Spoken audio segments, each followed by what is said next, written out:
Today on The State of Us, build a library or a police station. Cities must decide.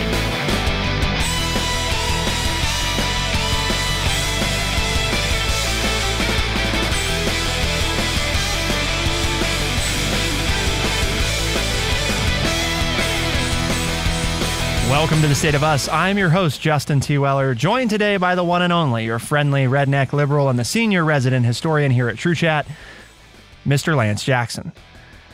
Today, we're going to talk about a choice that you may not have thought is necessary to make, but if your town could only have a library or a police station, which would you have? Specifically, we're going to focus in on the town of McFarland, California. Now, you might be sitting there asking yourself, McFarland, doesn't that sound familiar? Why? Tell us, Lance. Tell us, what should we know about McFarland, California? Well, it is the location of a famous Disney movie talking about a farming region in Northern California whose cross-country coach took a program of minority children, mostly Hispanic Americans, and turned them into a running powerhouse in the state of California. The coach in the movie was played by none other than Kevin Costner, called McFarland, USA. And it talks about the work ethic of the people in this small migrant town and how they use that. The coach uses the work ethic to get them to become great runners and sacrifice for one another. And it's a really good Disney movie, but is based on an actual event. And the coach is still living in this town. The former coach is still living in this town. And after all those years of coaching, he's still there. And he's weighing in, obviously, on whether or not there should be a library that kind of serves as a youth center, babysitter, a place for kids to congregate, or the need for a new police station, because they have a police station, but it is currently not really as large as they deem necessary based on the number of officers they have. They are sharing desks and holding cells and things like that. And so the town says, yeah, well, we only have so much money available. So what do we do? Do we let the police take over the library and send the children on their way? Or do we make our police, who are in charge of protecting us, work out of an inadequate space? Easy. And this is a town where there's gang violence, right, as well? Sure. Between the two town sides. And this avenue, Kern Avenue, happens to be close to the dividing line between the two.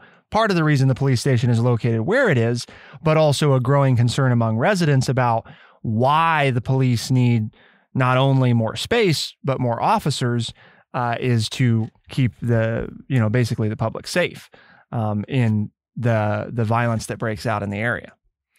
So, and they're actually, when we say on the other side of the avenue, kind of interesting, Kern Avenue divides them. They are actually like across the avenue from each other. Right. So They are the police building and the library are across the street from one another. Yes. So they're not just close in the neighborhood, but they stare across and look at one another. On the side with the police station, 24 employees share a bathroom. 4 sergeants pack into one small office. The walls are so thin that the chief fires up a white noise machine to have a private conversation. The property room is a tiny closet stuffed with cardboard boxes full of confiscated handguns and smelling of sweaty clothes and marijuana seized as evidence. Kenny Williams is who currently serves as McFarland's police chief and its city manager, looks across the street with envy at the library. In a move that has sharply divided the mostly poor farming community, he has been pushing to take over the library, owned and operated by Kern County, and convert the building into a new police station. His argument? Crime is exploding, the city is growing, the tax base is tight. Quote, "We're out of room. We have to grow. There's just no ifs, ands, or buts about it," Chief Williams said. Well, I mean, he brings up some interesting some interesting points there that obviously they don't have enough room, if he's to be believed, which, yes or no, crime is continuing to grow in the community. I know we're going to save this until later, but is there another solution? But it seems like there's not. I mean, the whole basis of the article is to point out that the police really do need more room. And even people on the other side, the ones using the library, say, yeah, the police need more room. But why are you going to take it from us? Not in my backyard. So McFarland, Lance, is a town of 14,500 people. And on a weekday afternoon, past the cluster of businesses just off Highway 99 and further afield, there's grapevines covered in white canopies that provide many residents a bare living. The streets were mostly empty until the reporter pulled up in front of the library to a bustling scene of school children just out of class scurrying inside. Some were with parents, some on their own. A lady that lives next to the library moved to McFarland from Mexico and scratched out a living from the fields until she opened up her own auto shop. I see it every day. 57 years old and a former city council member. I see these kids hanging out, doing their homework, doing what they're supposed to be doing. If you take that away from them, you're pushing them to basically hang out in places where they're not supposed to. So instead of helping the community, you're pushing them away to do crime and things like that. So she then is advocating, she's not denying that there's not a criminal problem. There's not a criminal element in her town. But she's saying, well, if you take all of these children and you don't have a place for them, then they're going to walk the streets. And if they're walking the streets being unsupervised, well, what's going to happen? You're probably going to see a rise in petty theft and property destruction, which then, is a slippery slope towards doing other things, dealing drugs, breaking into cars. So then you will need more police officers. So, what she's offering up is the library is an actual deterrent to crime in the community. Amber Clarkson is the branch manager of the library and checked off the many programs, family board game nights, karaoke, chair yoga, that the library offers to McFarland, where about 30% of residents live below the federal poverty line. Quote, "It's more than just a book," she said. Perhaps more so than in wealthier places with more options, the library serves a vital role. On average, 200 to 250 people come through the doors daily. These days, Ms. Clarkson said, she is often asked, quote, "The police aren't going to take the library, right?" She tells them, "It's not my call." For months, the conflict between the police department and the library has garnered local headlines, and so far, the library appears to be winning. Kern County officials have resisted pressure to transfer the building, built in 1994 with federal money, to the city. They even expanded the library's hours in response to complaints that it often sits empty and are trying to help McFarland find other options. But city leaders say that it's not enough money. It does not have enough money to build a new police station, even as McFarland and its needs continue to grow. This year, officials annexed some 2,200 acres of unincorporated land, nearly doubling the city's size. Mr. Williams has proposed moving the library into a tiny storefront space currently occupied by a community health clinic for new mothers. Like the library, it's a vital resource for poor families. That proposal further angered some in the community. Not being there, the obvious question is, why do you keep trying to find places that are helping the neediest segments of your community to put your new police station? I mean, you just brought in a whole new section of land into the city. Right. Why did you do that? Is there a manufacturing base going there or something that's supposed to create tax money that could then be used to get a building bond passed by the community? I mean, it just seems ironic that the two places that the police chief wants to move are both places that are helping the poorest people in the community, of which I think you stated 30% live below the U.S. poverty level of Yes. the whole of the entire community. Right. And you're going to take away the two positive things that they have going for them. And you can't find any place else? I mean, that would be my question, is like, you mean there's no other vacant storefronts? And if there aren't any other vacant storefronts, then that should seem to lend itself that you have a pretty thriving community and should be able to go to the tax base. So find someplace else if they can't build it. Yeah, I mean, I get the impression from the article, Lance. I mean, you can tell where I'm leaning, right? Right. I mean, I'm all about, law and order, but I don't know. I mean, I coached for years, and my big thing with going to people in the community to ask them to support the athletic teams was, do you really want these young men and women walking the streets after school? Because I can show you what happens when they're at practice from 3 to 5 or 4 to 6, and then they have games and they're being held responsible for their grades, and they're in a community and they have to follow a set of rules, and they have a built-in support system of their teammates and coaches. The amount of trouble that they get into goes down, not only within school, but outside of school. There have been many troubled youngsters who I have coached and brought in, and during the season, they don't get in the trouble that they get into outside of the season. You don't always turn them around to where they become great citizens, but during the season, they don't get in trouble. And that's kind of what this library is all about, is it gives these kids a place to go so they're not walking the streets. So yeah, you don't want to support my athletic team? You don't want to support my library? Then you better be willing to pay even more taxes for even more police officers to deal with the problems the town's going to have. Let's talk more about the McFarland Police Department and the struggles that it's facing. Keep it here on The State of Us, and we'll be right back.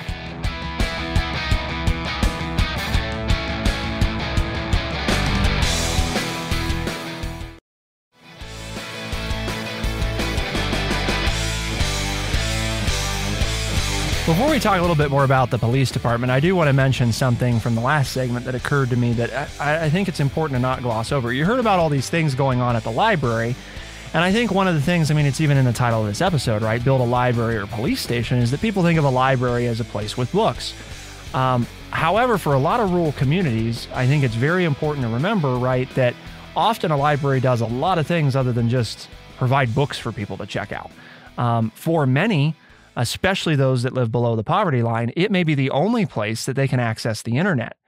And you might say, well, how big of a deal is that? Well, I mean, we did how many episodes over the course of the pandemic about kids all over the nation and parents who would drive to the parking lot of a library to use its Wi-Fi because that was the only way their kids could get schoolwork done. I mean, that's just a small example, because it's not just kids, it's also adults and anybody else below the poverty line. That's just one type of resource that often a library provides anymore, especially in rural communities where there may truly not be any other institution that offers those services. Well, when I'm driving around, it says looking to hire, and it gives a website. You physically don't go in and fill out an application anymore. So if you're an adult looking for a job, you need the internet so that you can even apply for a job these days. So let's talk about the McFarland Police Department. But Lance, do we have a word of the day today? We do. The word of the day is acumen. Acumen. A-C-U-M-E-N. Acumen. It's a noun. It means the keenness and depth of perception, discernment, or discrimination, especially in practical matters. Much of I.M. Pei's business acumen was shaped early on in his career in the late 1940s. It sounds like the town of McFarland needs some acumen here. They need to have some keen perception and discernment in a very practical matter. And this word comes from the English, and it traces its Latin roots from the verb acuere, which means to sharpen. And it is also the Latin word for needle. In its earliest English uses, acumen referred specifically to a sharpness of wit. In modern English, it conveys the sense that someone is perceptive enough to grasp a situation quickly and clever enough to apply that ability.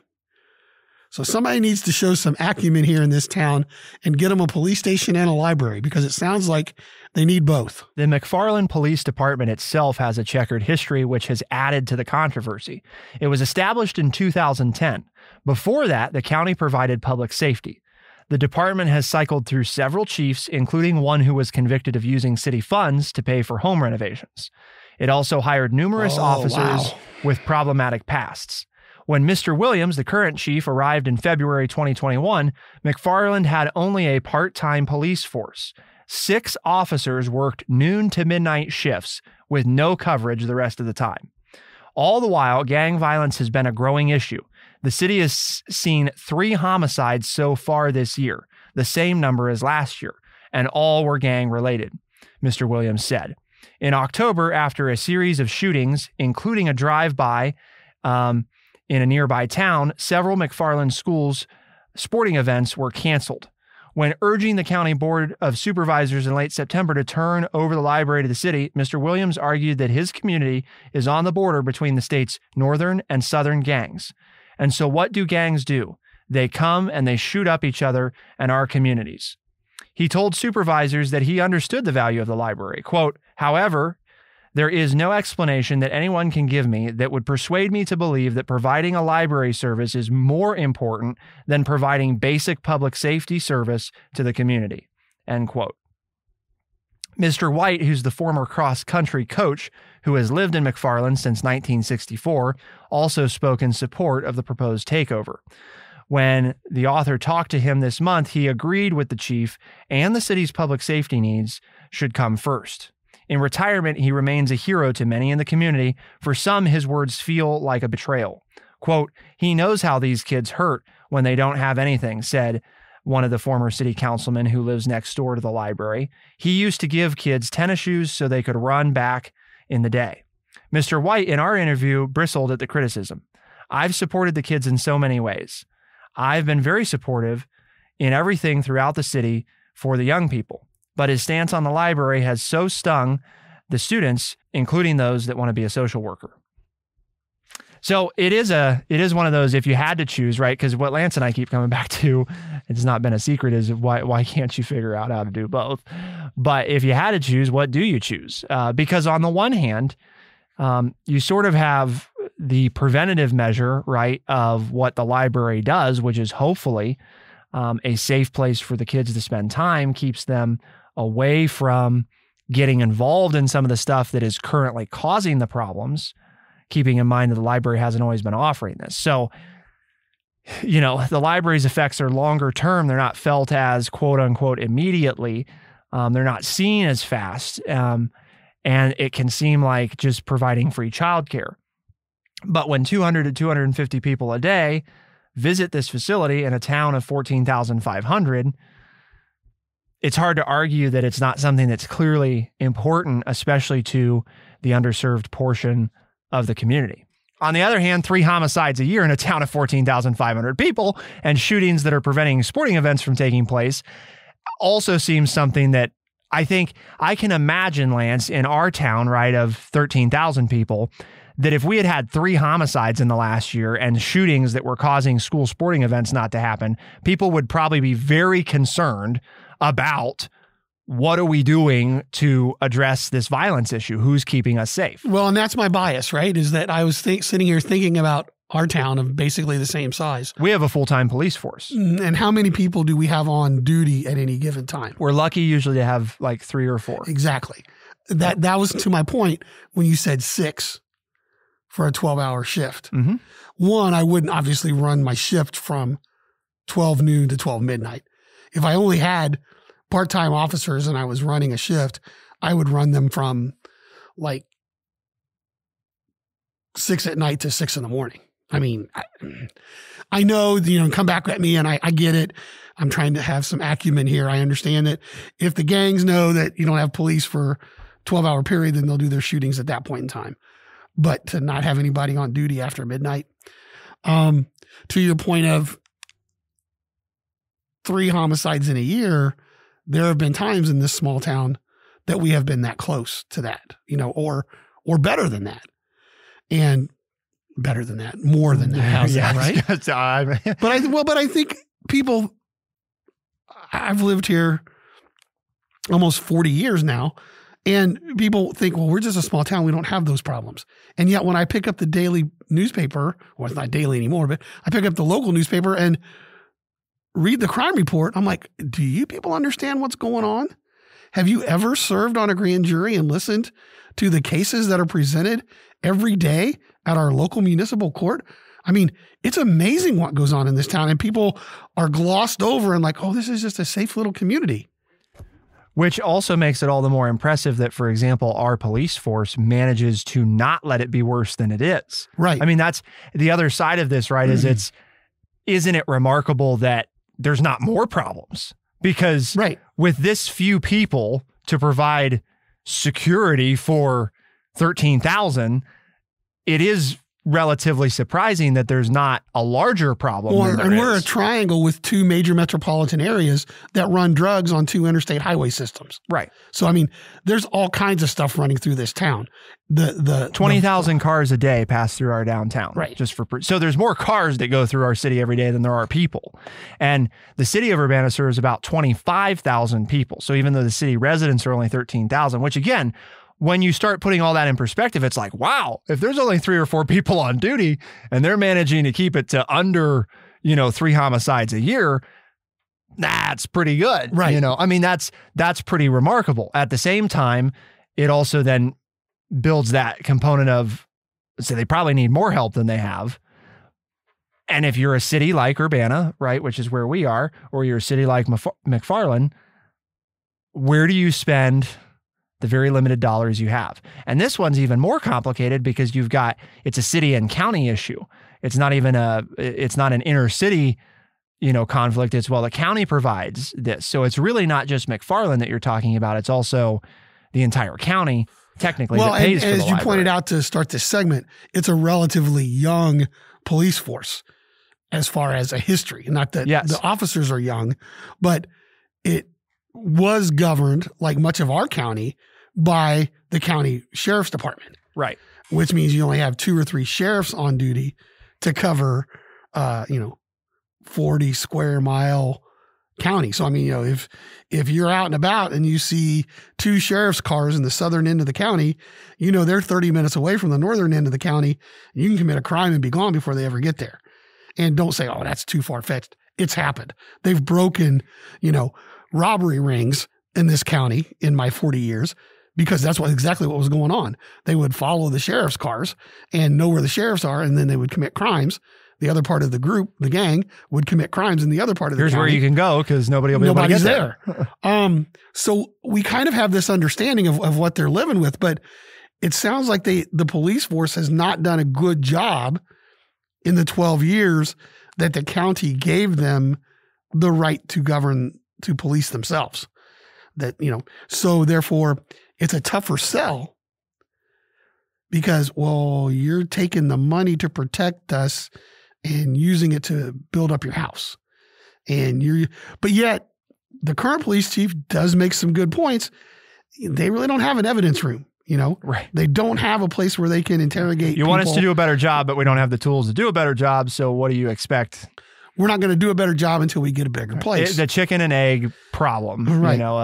You want us to be better at security, but we don't have the right resources to be better at providing for public safety.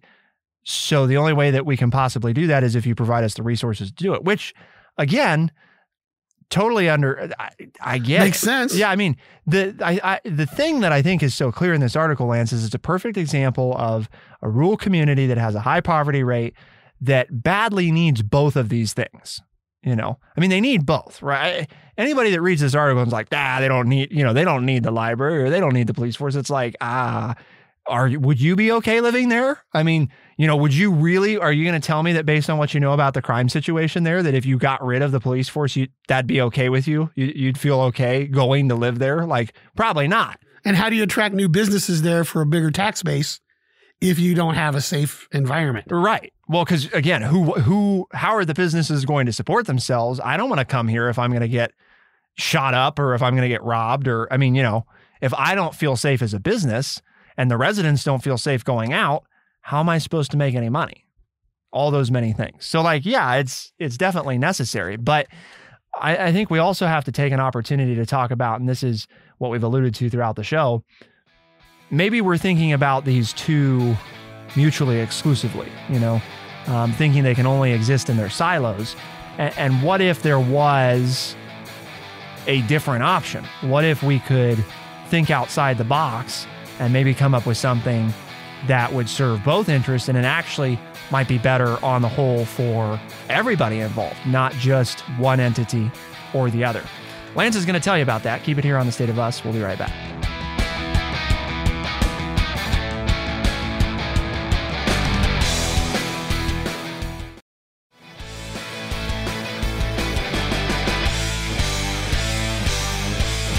So I'm sure all of our listeners, Lance, are intimately familiar with the city of Urbana and the layout of everything. But in case you're not one of those people that's intimately familiar with, and yes, we're talking about Urbana, Ohio before. Oh yeah, I know Urbana, Illinois. No, this is Urbana, Ohio. Market Street, there's East and West Market Street. And on West Market Street, there's the Urbana Youth Center, which coincidentally, obviously people are going to start figuring out maybe why we did this article, happens to reside in the former public library for the county. That's where the public library was for 65 years. It's now the Urbana Youth Center.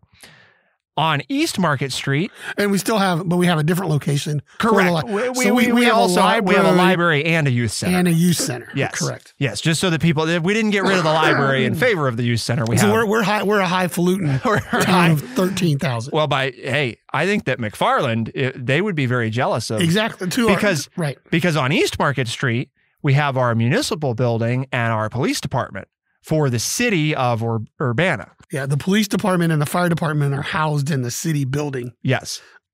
Less than a full city block from the former library, i.e. youth center. Yes.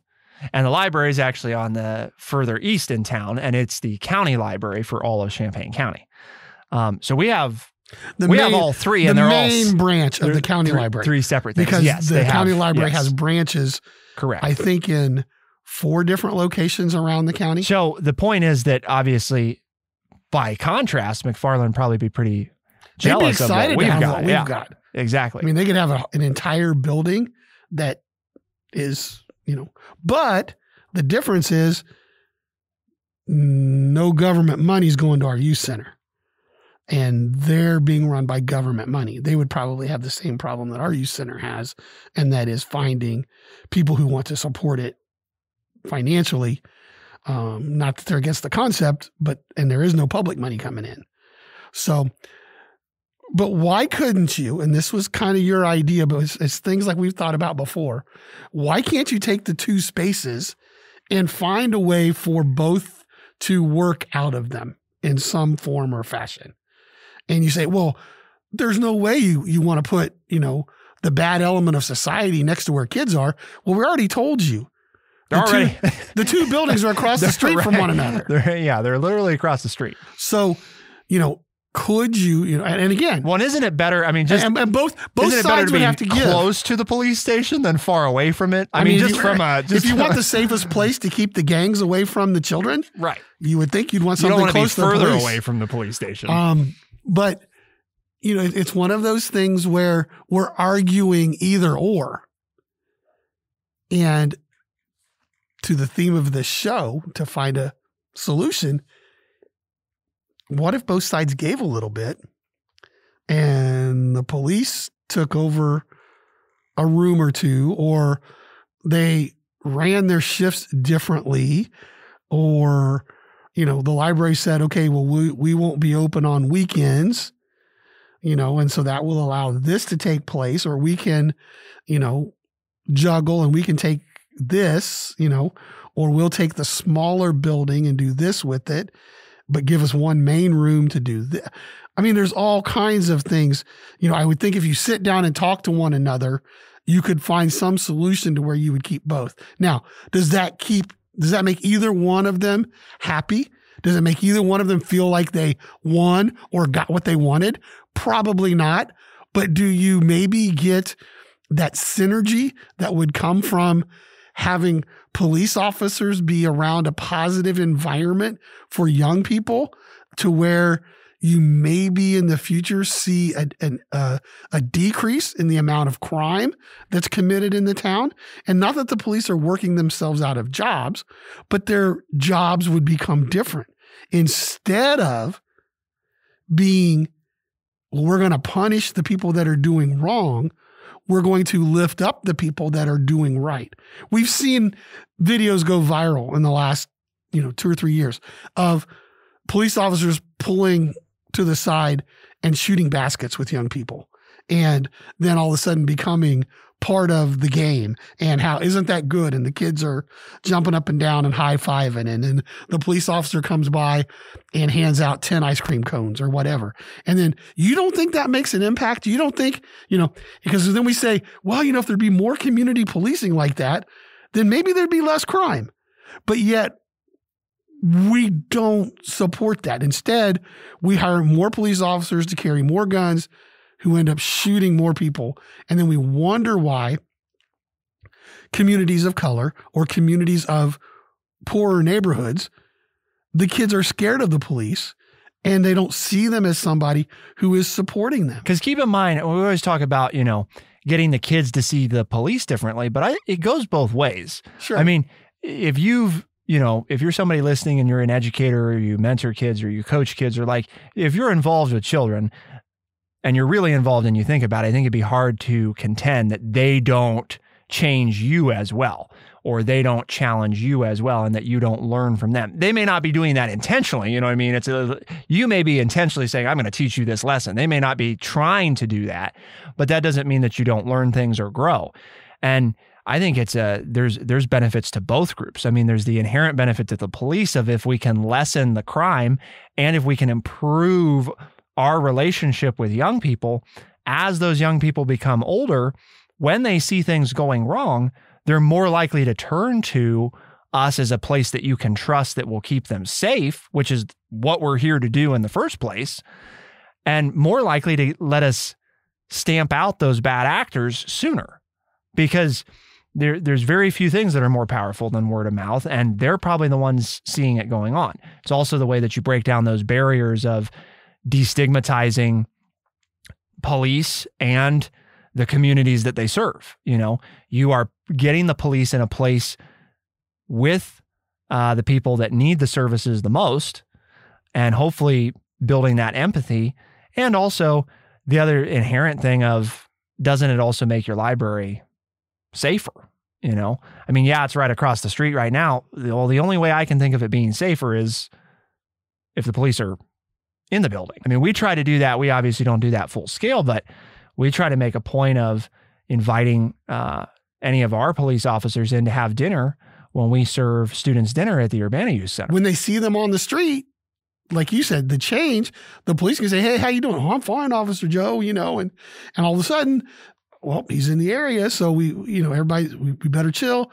And then the word of mouth through the kids, and then the parents, they bring their child home and say, hey, we caught him out after curfew. We're not going to get him in trouble, but we're worried about their safety. The parents all of a sudden say, oh, well, you're not the police that harmed my older son. You're the police who are helping me protect my youngster. And so to your point, it works both ways. And then the local police that come in, I've actually played board games and stuff, with them. We had a game of cornhole going one time, and I grabbed the police officer who happened to be a former student of mine, and we played the kids. And we beat them, and they couldn't believe, well, you guys are really good. An old man, former teacher, and a police officer beating the two champions of the youth center. And then there was some street cred. And I know that sounds silly, but it was. There was, all of a sudden, there was some respect. And you're just not the guy in the blue uniform that's going to bust my brother. Oh, you're the guy I played cornhole with, and you beat me. And then we sat down and had a hot dog and French fries together. And you're pretty cool. You do that with one, and one talks about it, and then those two talk about it to two other people. And before too long, the whole perception of young people and the police and that relationship changes on both ends. And you do that through the interaction. So to your point, you can have the criminals in the small building across the street. Keep the negative environment away from the families and the children. But have the offices possibly in the library where there's a constant interaction. And maybe one of the police officers doesn't have something to do, and he picks up a book and reads to little kids. Like you said, that makes me feel like I'm giving back to the community if I'm the police officer, and the little child has somebody read to them, which we know is going to enhance their ability to get a better education. And possibly better than both sides getting what they want. Because, I mean, if they both got exactly what they want, then you don't get some of that synergy you might get. And I think there's been a lot of conversation, not so much on our show, but just the national debate about what should we be training our law enforcement to do, and that's not a rhetorical question. It is one that is a difficult thing to answer. You have limited funds, you have limited time. What are you going to train them to do? One of the best types of training, and we've talked about this so many times on this show, for any career is on-the-job training, right? And what comes to mind for me in this situation is a way that we could get training at basically no cost. And how often does that happen? And what are you talking about? Well, to Lance's point, it doesn't have to be a lot of interactions, but the human spirit, right? The human nature is the better you know somebody, even if you don't like them, the more empathy you will have for them. It's that whole thing that we've talked about online. It is much easier to yell and scream at somebody behind a screen than it is in person, right? It's also a lot easier to pull a gun out and shoot somebody that you've never met than it is somebody that you've seen 20 times and interacted with. Even if you don't like them, it's just a psychological human element. And if the library's serving the people that are the children of some of these gangs, right? Or maybe you're even involved in them, you're going to help show them an alternative, the children, right? You're going to help teach them that the police are safe to rely on, and you're going to inadvertently, psychologically train the police to think twice about how they're going to interact with these people. And not even think twice, but just a whole different mindset going in. Oh, I know this kid. I know his name. Like I can call him by his name. My reaction is probably not to pull my gun because I don't feel threatened because I know who this person is because I don't think they're threatening me either. It just a whole different on both sides. It changes the entire dynamic of the relationships within the community. Yes. You're creating more connections that make those confrontational relationships less likely. And I think that that's something that everybody in a community should want. If you de-escalate violence, that's a good thing. Yes. No matter how you accomplish it. Yep, exactly. So why do we have this conversation today, Lance? Well, because True Chat has a mission, and that mission is to educate people by providing honest, open, and respectful conversations. And hopefully you've enjoyed today's show. Let us know at let us know. Email us at podcast@thestateofus.org on how you like today's show. And hopefully it caused some conversations among you and your friends and your coworkers and people at home. And when they say, well, this sounds like something I'd like to listen to on my way home, tell them as a podcast. They can find us in all those favorite places like Spotify, Overcast, Stitcher, Apple Podcast, and everywhere podcasts are found. The State of Us releases new episodes as a podcast Tuesdays and Thursdays, first thing in the morning. Those same episodes are heard on the weekends on AM and FM radio stations around the country. For The State of Us, I'm Justin T. Weller. I'm Lance Jackson. Special thanks to producer Bradley Butch, and thank you all, our audience, for tuning in. We'll see you next time. Be the change.